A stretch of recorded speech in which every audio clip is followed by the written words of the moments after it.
우리가 예수님의 그 사역, 예수님의 공생애를 삶을 보면 예수님의 공생애의 시작과 끝에는 늘 기도가 있었다라는 것을 우리가 볼 수 있습니다. 예수님께서 공생애를 시작하실 때 어떻게 시작하셨죠? 40일 동안 광야에서 금식하면서 기도하시면서 그 사역을 시작하셨습니다.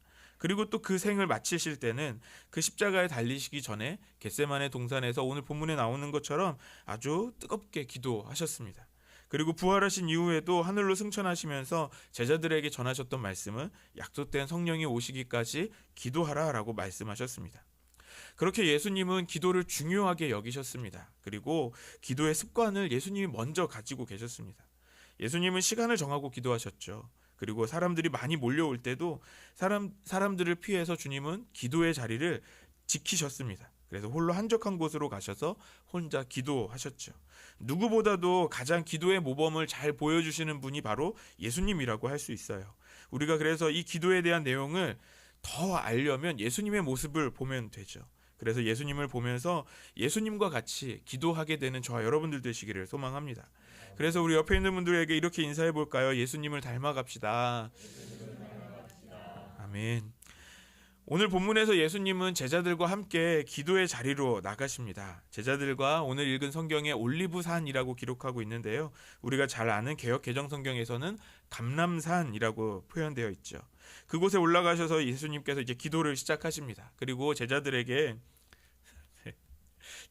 말씀하시죠. 시험에 들지 않게 깨어 있어라. 유혹에 빠지지 않도록 깨어서 기도해야 한다라고 말씀하세요. 오늘 제자들을 기도의 자리로 초대하신 것처럼 오늘 우리를 기도의 자리로 초대하신 줄 믿습니다. 주님께서 우리를 기도의 자리로 부르실 때 우리는 어떻게 해야 될까요? 제자들이 나중에 그렇게 조는 것처럼 우리가 졸면서 막 비몽사몽 졸면서 하나님 언제까지 기도해요? 예수님 가야 될까요? 이래야 될까요? 주님 앞에 우리가 나아가야 하는 것이죠. 주님께서 초대하신 그 기도의 자리에 우리가 기쁨으로 응답해야 하는 거예요. 그리고 주님께서 말씀하신 것처럼 이 시험에 빠지지 않도록 유혹에 빠지지 않도록 우리가 기도해야 되는 거죠. 그런데 우리가 기도하려고 할 때 우리를 시험하는 요소들이 얼마나 많이 있습니까?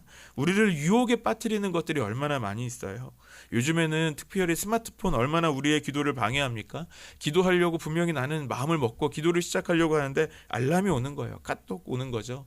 또 카톡을 지웠어요. 카톡을 알림을 멈추고 그래도 다시 기도하려고 그랬더니 이번엔 SNS에서 누가 내 글에 내 사진에 좋아요를 눌렀다고 막 얘기하는 거예요. 그러면 여러 가지 이런 유혹들만 있습니까? 저희가 지난번에도 말씀드렸지만 저희 가정 안에서도 제가 기도만 하려고 그러면 저희 아이들이 저를 방해하는 거예요. 여러 가지죠. 한 가지가 아닐 거예요. 그럼에도 우리가 주님께 가까이 나아가는 훈련이 되어야 합니다. 우리에게 여러 가지 다양한 우리의 유혹이 그 시험거리가 있을지라도 우리가 더욱더 주님 앞에 나아가서 기도해야 하는 것이죠. 예수님과 제자들이 어느 정도 가까이에서 기도했습니까? 돌을 던질 만큼 가까이에서 기도했다라고 말씀하고 있습니다. 그만큼 주님과 기도하는 그 자리가 가까웠다라는 거예요. 오늘 우리의 기도를 점검해 보면 좋겠습니다. 우리의 기도는 주님께 가까이 나아가서 기도하는 기도인지, 기도할 때 우리를 유혹할 것들을 바로 옆에 더 가까이 두고 기도하고 있는지를 우리가 한번 점검해 보면 좋겠습니다. 그동안 예수님은 홀로 자신의 기도의 자리를 지키셨습니다. 그런데 오늘 본문에서 예수님은 혼자 가시는 것이 아니라 특별히 제자들과 함께 기도의 자리를 가기를 원하십니다. 왜 그럴까요? 우리 주님은 함께 기도하기를 원하시는 거예요. 주님께서 우리에게 기도가 얼마나 중요한지를 말씀해 주시고 보여주시기 원하시는 거죠. 대부분의 사람들이 기도를 잘 안 합니다. 예수를 잘 믿는다고 말씀하시는 분들도 우리가 기도를 하지 않을 때가 많죠. 물론 우리 교회 성도님들은 기도를 많이 하신다고 믿습니다만 그런 사람들이 있어요. 왜 그렇게 그런 사람들은 기도하지 않을까요? 기도가 중요하다고 말하면서도 정말 기도를 하지 않는 거예요. 왜 그럴까요? 정말 기도가 중요한지를 모르기 때문에 그런 거죠. 여러분, 우리가 기도가 중요하다고 말하잖아요. 그러면 우리 자신도 한번 살펴볼 수 있어요. 오늘 하루 여러분이 중요하다고 말씀하시고 중요하다고 생각하시는 기도 얼마만큼 하셨나요? 우리가 기도가 중요하다고 너무 쉽게 말하면서 우리는 정말 기도하고 있으신가요?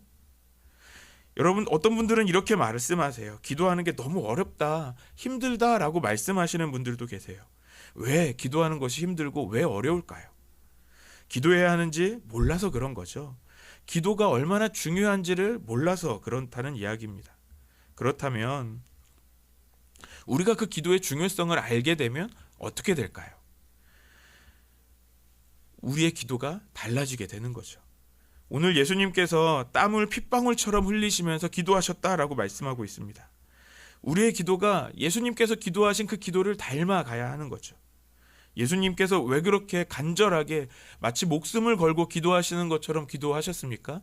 그만큼 이 기도가 중요하기 때문에 그런 것이죠. 여러분, 우리는 기도를 하지 않는 이유들을 너무나 많이 갖고 있어요. 너무 바빠서 기도할 시간이 없죠. 또 직장이나 학교에서 또는 내 가정에서 나 혼자 예수를 믿고 교회를 다녀서 나 혼자 기도하는 게 너무 어렵다는 거예요. 또 내가 기도할 시간을 조금이라도 가질 수 없다고 말하는 거죠. 또는 삶이 너무 힘들어서 지금 기도할 정도의 힘이 조금도 남아있지 않다라고 말씀하시는 분도 있어요.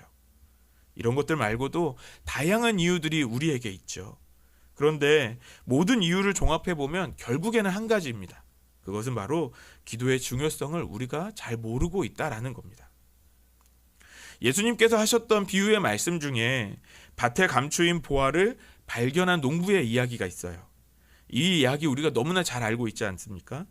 그런데 여기에서 중요한 건 이 농부는요, 이 땅의 주인이 아니에요.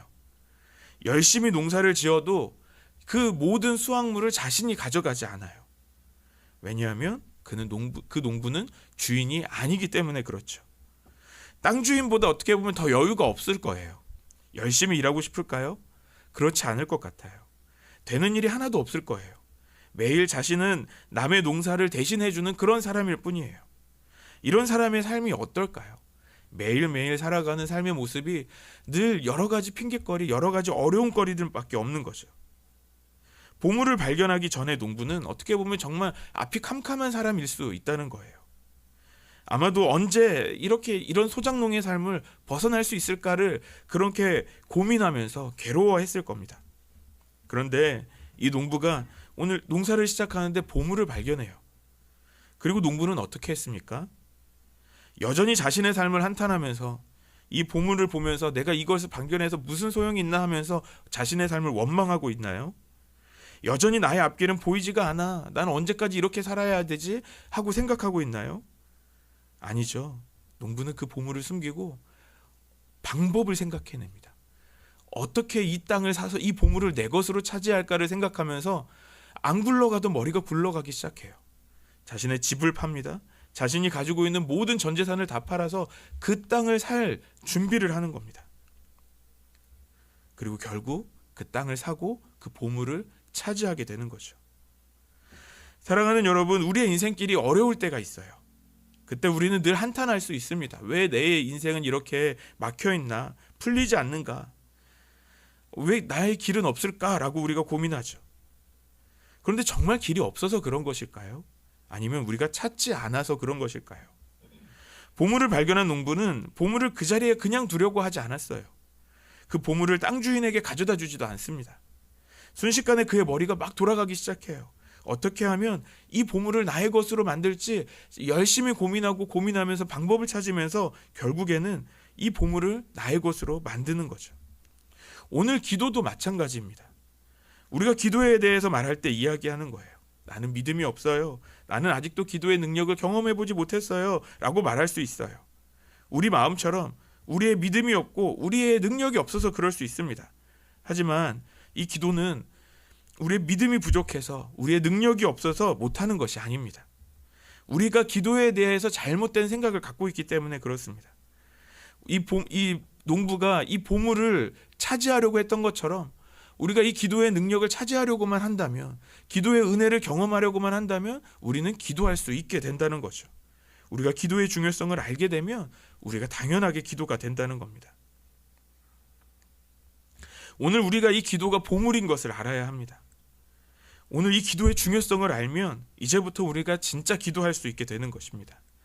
우리는 그동안 기도가 얼마나 중요한지를 몰라서 기도하지 않았던 겁니다. 그래서 오늘 이 시간 우리가 왜 기도해야 하는지를 살펴보고 싶습니다. 특별히 4가지로 기도를 왜 해야 하는지를 살펴보겠습니다. 첫 번째, 기도는 영적인 호흡입니다. 디모데전서 4장 5절 말씀 같이 읽겠습니다. 시작. 모든 것은 하나님의 말씀과 기도로 거룩해집니다. 말씀은 우리의 양식이죠. 그리고 기도는 우리의 호흡이라고 우리가 배웠습니다. 그래서 성도는 말씀과 기도로 거룩하게 구별되는 사람이 되어야 하는 것입니다. 여러분, 사람이 어떻게 생명을 유지하고 살 수 있죠? 우리가 먹고 숨을 쉴 때 그것이 가능한 거죠. 우리가 숨 쉬지 않으면 어떻게 돼요? 살 수가 없는 거죠. 먹지 않으면 어떻게 됩니까? 더 살기가 힘들어지죠. 성도에게 있어서 말씀과 기도는 그런 거예요. 말씀 없이 또 기도 없이 살면 우리의 영적인 생명은, 이 영적인 건강은 점점 안 좋아질 수밖에 없는 거예요. 살아있을 수 없는 거죠. 특별히 기도는 호흡이라고 말씀합니다. 호흡이 끊어지면 어떻게 됩니까? 우리가 인공호흡만으로 계속 살아갈 수 있나요? 그리고 산소호흡기를 끼고 억지로 숨을 쉬면서 하는 것도 굉장히 힘들고 어려운 일이죠. 남들이 나를 위해서 기도해주는 기도로만 살 수 없다는 거예요. 내가 기도해야 숨을 쉬고 살 수 있는 겁니다. 사람들은 계속해서 기도를 소홀하게 여깁니다. 우리가 기도에 대해서 잘 알고 있다고 말합니다. 그런데도 기도하지 않는 거예요. 이유가 있죠. 그것은 기도에 대해서 오해하고 있기 때문에 그렇습니다. 어떤 오해를 하고 있을까요? 기도를 통해서 기도가 단지 복을 받는 통로라고만 생각하기 때문에 그런 겁니다. 여러분, 이런 생각은 다른 종교와 같은 생각들이죠. 우리의 기도는 다른 종교들과 다릅니다. 우리의 기도는 단순히 복을 받는 수단이 아닌 거예요. 기도는 우리의 영적인 생존권을 지키는 것이기 때문에 그런 것입니다. 여러분, 우리가 살 수 있는 유일한 방법, 그것은 바로 기도라는 거예요. 사무엘상 12장 23절에 사무엘은 이스라엘의 초대 왕을 세워주고 그리고 물러나면서 이렇게 고백합니다. 우리 말씀 같이 읽어볼까요? 시작. 나는 당신들이 잘 되도록 기도할 것입니다. 내가 기도하는 일을 그친다면 그것은 내가 하나님께 죄를 짓는 것입니다. 그런 일은 없을 것입니다. 오히려 나는 당신들이 가장 선하고 가장 바른 길로 가도록 가르치겠습니다. 사무엘은 기도하기를 그치지 않겠다라고 말합니다. 왜요? 기도를 그치는 것은 하나님께 죄를 짓는 것이라고 생각하기 때문에 그런 것이죠. 죄는 무엇인가요? 하나님과의 관계가 끊어져 버린 것을 말하는 것이죠. 우리가 더 이상 기도하지 않게 되면 우리는 어떻게 될까요? 기도를 안 하는 그 순간부터 우리는 너무 쉽게 죄를 선택하게 되는 거예요. 그렇게 죄를 지으면 우리가 어떻게 됩니까? 우리의 영적인 생명이 점점 줄어들게 되죠. 우리의 기도의 호흡이 멈춰지게 되는 거예요. 호흡이 멈추면 어떻게 됩니까? 죽을 수밖에 없습니다. 그래서 사무엘은 말하는 거죠. 기도를 쉬는 것은 죄라고 이야기합니다. 그래서 자신도 이 기도하는 일을 그치는 그 죄를 짓지 않겠다라고 고백하고 있습니다. 우리가 기도의 중요함을 알면 우리는 기도하게 돼 있습니다. 기도의 중요성을 알고 이제 기도하기 시작하는 저와 여러분들 되시기를 소망합니다. 두 번째로, 기도는 우리가 너무 잘하는 표현이죠. 하나님과의 대화입니다. 출애굽기 33장 11절 말씀 같이 읽겠습니다. 시작. 주님께서는 마치 사람이 자기 친구에게 말하듯이 모세와 얼굴을 마주하고 말씀하셨다. 모세가 진으로 돌아가도 눈의 아들이며 모세의 젊은 부관인 여호수아는 장막을 떠나지 않았다. 회막에 나가서 기도하는 모세의 모습을 설명해주고 있는 내용이죠. 하나님과 어떻게 하고 있다고요? 마치 친구에게 말하듯이 하나님과 그렇게 대화하는 그 모습, 하나님과 가까이에서 이야기하는 모습입니다. 여러분, 기도는 하나님과 하는 영적인 대화이죠. 우리가 이 대화라고 말하면 이미 설명이 다 되지 않았습니까? 대화는 일방적이면 안 돼요. 혼자서 말 다 하고 나서 좋은 대화였다라고 말할 수 없잖아요. 제가 친구를 만났는데 제가 제 친구에게 제 삶의 이야기를 혼자 1시간 동안 내내 떠들고 오늘 좋은 대화였어 라고 얘기하면 상대방이 어떻게 생각하겠어요? 대화는 어떤 겁니까? 주고받는 것 아닙니까? 내가 말하고 나면 내가 말했던 것을 들었던 그 상대방의 이야기도 들어야 되는 거죠. 제가 여러분하고 식사를 했다고 생각해 보세요. 제가 혼자 제 자랑만 늘어나면 여러분 어떻겠어요?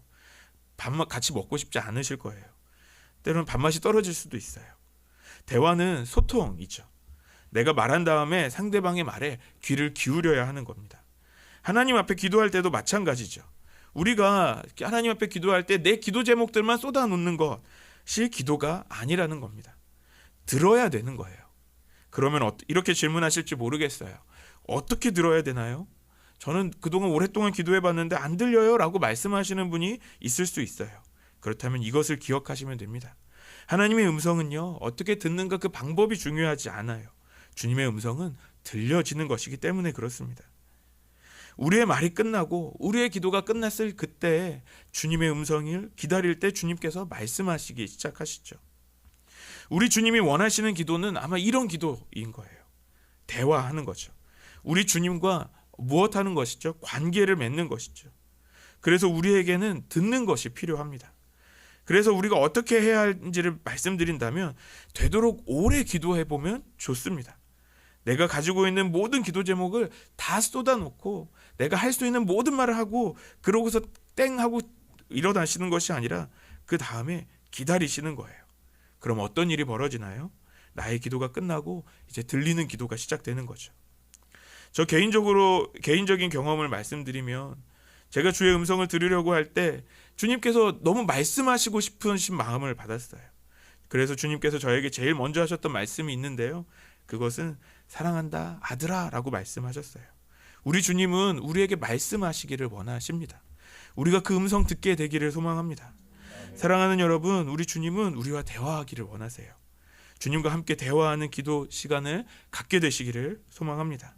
그런데 여러분, 하나님의 음성을 듣는 기도를 하다 보면 한 가지 단점이 하나 있습니다. 그건 뭘까요? 그건 기도가 멈춰지지 않는다는 거예요. 우리에게 계속 말씀하시기를 원하시는 그 주님이 우리에게 계속해서 말씀해 주시는 거죠. 마치 사랑하는 연인이 서로 너무 좋아서 헤어지기 싫은 것처럼 주님과의 대화도 계속되는 거예요. 끊어지지 않는 거죠. 여러분, 얼마나 좋을까요? 그렇게 주님의 음성을 들으면 어떻게 될까요? 우리가 너무 소망하는 에녹처럼 날마다 주님과 동행하는 것이죠. 우리가 그렇게 주님과 대화하는 저와 여러분들 되시기를 바랍니다. 그래서 우리가 주의 음성을 들으면 그럼 이제 우리는 어떻게 될까요? 우리가 주의 음성을 듣기 시작할 때 우리는 어떤 고난도 이겨낼 수 있게 됩니다. 선지자 엘리야의 이야기를 우리가 잘 아시죠? 바알과 아세라 선지자 85명을 혼자 맞서서 믿음의 싸움을 했습니다. 그리고 승리했어요. 엘리야는 하나님의 그 큰 능력을 경험했던 아주 능력의 선지자죠. 그런데 큰 기적과 능력을 경험한 엘리야이지만 그가 그 기적과 능력을 경험하고 난 다음에 엘리야의 마음이 죽고 싶은 거예요. 열왕기상 19장 4절 말씀 같이 읽겠습니다. 시작. 자신은 홀로 광야로 들어가서 하룻길을 더 걸어 어떤 로뎀 나무 아래로 가서 앉아서 죽기를 간청하며 기도하였다. 주님, 이제 더 바랄 것이 없습니다. 나의 목숨을 거두어 주십시오. 나는 내 조상보다 조금 더 나을 것이 없습니다. 큰 승리를 경험하고 로뎀나무 아래에서 죽고 싶은 거예요. 지친 거죠. 더 이상 이제는 주님의 일을 할 수 없겠습니다 라고 말합니다. 죽여달라고 간청하고 있어요. 이런 엘리야를 주님께서 찾아오시죠. 그리고 주님께서 말씀하십니다. 이 주의 말씀을 들은 엘리야는 어떻게 됩니까? 하나님이 주시는 새 힘을 얻게 됩니다. 그리고 계속해서 주님의 일을 해나가게 되는 것이죠. 사랑하는 여러분, 주의 음성을 들으시기를 바랍니다. 주의 음성을 들으면 우리가 새 힘을 얻게 되는 거예요. 주님이 주시는 새 힘으로 그렇게 또 기도하는 저와 여러분들 되시기를 바랍니다. 세 번째, 기도는 문제를 해결하는 능력입니다. 우리가 지난 시간에도 살펴보았는데요. 마태복음 16장 19절 말씀 같이 읽겠습니다. 시작. 내가 너에게 하늘나라의 열쇠를 주겠다. 내가 무엇이든지 땅에서 매면 하늘에서도 매일 것이요 땅에서 풀면 하늘에서도 풀릴 것이다. 예수님께서 베드로에게 하늘나라의 열쇠를 주시죠. 이 열쇠는 땅에서 무엇이든지 매면 하늘에서도 매이는 것이고 땅에서도 풀면 하늘에서도 풀리는 그런 열쇠이죠. 이 기도는 무엇입니까? 우리의 문제를 해결하는 열쇠가 되는 거죠. 아무리 단단하게 물을 걸어둔다고 해도 열쇠를 열면 그냥 쉽게 열리는 거예요. 기도가 우리의 인생의 문제를 여는 열쇠가 되는 거죠. 그런데 기도하지 않으면 어떻게 됩니까? 그냥 잠겨진 대로 그대로 내버려 두게 되는 거죠. 기도하지 않으면 또 어떻게 됩니까? 여러분, 우리가 열쇠 잃어버리신 분 계세요? 열쇠를 잃어버리면 어떻게 돼요? 열쇠를 찾지 않으면 그 문을 다시는 열 수 없어요. 그렇게 또 찾지 않고 가만히 두면 또 어떻게 됩니까? 이 열쇠가 있는 것조차 잊어버리게 되는 거죠. 사랑하는 여러분, 우리가 기도의 열쇠를 찾아야 합니다. 그래서 기도의 열쇠로 우리의 인생의 문제를 열게 되시기를 소망합니다. 마지막으로 네 번째 기도는 사단을 이기는 능력입니다. 마가복음 9장 28절과 29절 말씀 같이 읽겠습니다. 시작. 예수께서 집 안으로 들어가시니 제자들이 따로 그에게 물어보았다. 왜 우리는 귀신을 쫓아내지 못했습니까? 예수께서 그들에게 대답하셨다. 이런 부류는 기도로 쫓아내지 않고는 어떤 수로도 쫓아낼 수 없다. 예수님께서 말 못하게 하는 귀신 들린 그 아이에게서 귀신을 쫓아내시죠. 제자들이 예수님께 찾아와서 질문합니다. 자신들도 귀신을 내쫓기 위해서 정말 열심히 노력했는데 아무 일이 일어나지 않았던 거예요. 그래서 왜 우리는 귀신을 쫓아내지 못했습니까? 라고 하는 질문하는 거죠. 이때 예수님이 무엇이라고 답하십니까? 이런 부류는 기도로 쫓아내지 않고는 어떤 수로도 쫓아낼 수 없다라고 말씀하십니다. 기도는 주님께서 우리에게 주신 강력한 무기입니다. 기도할 때 능력이 나타나기 때문에 그렇습니다. 여러분, 우리의 신앙생활은 영적인 전쟁이라고 말하죠. 사단은 계속해서 우리를 유혹하고 우리를 넘어뜨리려고 하는 거예요. 그때 우리에게 이 기도라는 강력한 무기로 맞서 싸워야 하는 것입니다. 그래서 우리가 기도하지 않으면 어떻게 됩니까? 우리는 유혹에 넘어가게 되는 거죠. 기도의 강한 무기를 항상 지니고 다니시기를 소망합니다. 그리고 이 기도의 강한 무기를 사용해야 하는 것입니다. 이제 말씀을 마무리하려고 합니다. 오늘 본문에서 예수님은 오늘 간절하게 기도하셨습니다. 십자가의 그 큰 고난을 당하시기 전에 아주 간절하게 땀이 땅에 떨어지는 핏방울이 될 정도로 기도하셨습니다. 목숨을 걸고 기도하셨다는 거예요. 그렇다면 오늘 우리는 어떤 기도를 하고 있습니까? 우리도 예수님처럼 그렇게 목숨을 걸고 기도할 수 있어야 되는 거죠. 우리가 가지고 있는 그 기도 제목들보다 우리가 가진 더 큰 문제가 있는데요. 그것은 아무리 문제가 있어도 기도의 자리로 나오지 않는다는 거예요. 우리가 주님 앞에서 먼저 무릎 꿇지 않고 있어요. 왜 그렇습니까? 아직도 내 힘으로 내 문제를 해결해 보려는 우리의 오만함과 교만함이 남아있기 때문에 그런 거죠. 여러분, 우리가 어디에 가야 됩니까? 기도의 자리로 나아가야 하는 겁니다. 여러분, 오늘 기도는요, 우리의 생명선입니다. 이 생명선을 끊으면 우리가 살 수 없잖아요. 기도로 우리의 영적인 이 생명선을 계속해서 이어가야 하는 것이죠. 지난 주일에 우리 아이들과 말씀을 나누면서 이렇게 이야기했어요. 기독교는 관계의 종교라고 이야기했습니다. 이 관계는 일방적인 것이 아니죠. 쌍방향입니다. 함께 해야 되는 거예요. 기도는 하나님과 우리 사이에 아주 중요한 관계의 도구가 되는 겁니다. 그래서 기도의 자리는 주님께서 우리를 기다리시는 자리입니다. 사랑하는 여러분, 우리에게 가장 중요한 자리, 그 기도의 자리로 나아가시기를 바랍니다. 우리가 기도의 자리로 나아가면 그때 우리를 향한 주님의 음성이 들리기 시작할 거예요. 이것이 어려운 것이라고 말씀하실 수도 있어요. 그렇다면 우리가 더 기도의 시간을 더 많이 가져보자고요. 오늘 예수님께서 목숨을 걸고 기도하신 것처럼 정말 주님의 음성을 듣기를 간절히 소망하면서 기도해 보는 거예요. 그때 우리에게 사랑으로 말씀하시는 우리가 주의 음성을 듣게 될 겁니다. 우리가 이렇게 중요한 기도의 자리로 나아가서 기도하며 승리와 회복을 경험하는 저와 여러분들 되시기를 소망합니다. 우리 같이 기도하시겠습니다. 살아계신 하나님, 감사합니다. 오늘 우리가 중요한 기도의 자리로 나아가기를 원합니다. 우리의 호흡이 끊어지지 않기를 원합니다. 주님과 더 깊은 대화를 나누고 싶습니다. 우리의 문제를 해결하시는 주님의 능력을 우리가 기도함으로 경험하게 하여 주시옵소서. 사단을 이기는 승리를 기도로 경험하게 하여 주시옵소서. 우리가 이것을 다른 사람의 경험으로 알게 되는 것을 원하지 않습니다. 우리가 기도할 때 주님 직접 경험할 수 있도록 인도하여 주시옵소서. 밭에 감추인 보화를 발견한 농부와 같이 오늘 우리가 기도의 중요함을 알고 더 기도하는 우리 안성 열린교회 될 수 있게 하여 주시옵소서. 감사하며 예수님의 이름으로 기도드립니다. 아멘.